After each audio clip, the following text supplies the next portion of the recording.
ইসলামী বিশ্বাস অনুযায়ী রমজান মাসে শয়তান শিকলে বন্দী থাকে। আবু হুরায়রা রাদিয়াল্লাহু থেকে বর্ণিত এক সহিহ হাদিসে বলা হয়েছে, রমজানের প্রথম রাতেই দুষ্ট শয়তান ও অবাধ্য জিনদের শৃঙ্খলিত করা হয়। জান্নাতের দরজা খুলে দেওয়া হয় এবং জাহান্নামের দরজা বন্ধ করা হয়। এটি মুমিনদের ইবাদাতের জন্য বিশেষ একটি পরিবেশ সৃষ্টি করে। মূল তাৎপর্য ও কারণসমূহ। পাপের প্রবণতার হ্রাস। শয়তান শিকলে বন্দী থাকায় মানুষের পাপের প্রবণতা কমে যায় এবং ভালো কাজের প্রতি আগ্রহ বৃদ্ধি পায়। শয়তানের ক্ষমতা দুর্বল। শিকলবদ্ধ শয়তান মানুষের ওপর সরাসরি প্রভাব ফেলে না, তবে তারা সম্পূর্ণ ধ্বংস হয় না। তাদের প্ররোচনার ক্ষমতার হ্রাস পায়।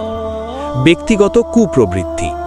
রোজা হলেও মানুষের নিজের নফস বা কুপ্রবৃত্তি থেকে মানুষ পাপে লিপ্ত হতে পারে, অর্থাৎ নিজস্ব ইচ্ছাশক্তি ও অভ্যাসও মানুষের জন্য চ্যালেঞ্জ হিসেবে থাকে।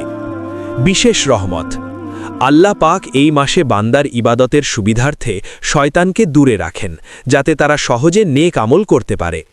সংক্ষেপে, রমজানে শয়তান বন্দী থাকার অর্থ হল ঈমানদারদের জন্য নেক কাজের সুযোগ সৃষ্টি করা এবং শয়তানের সরাসরি প্রভাব থেকে মুক্ত করা। এই মাসে ইবাদত, দোয়া, কোরআন তেলাওয়াত এবং নেক কাজের মাধ্যমে বান্দারা আল্লাহর নৈকট্য লাভ করতে পারে।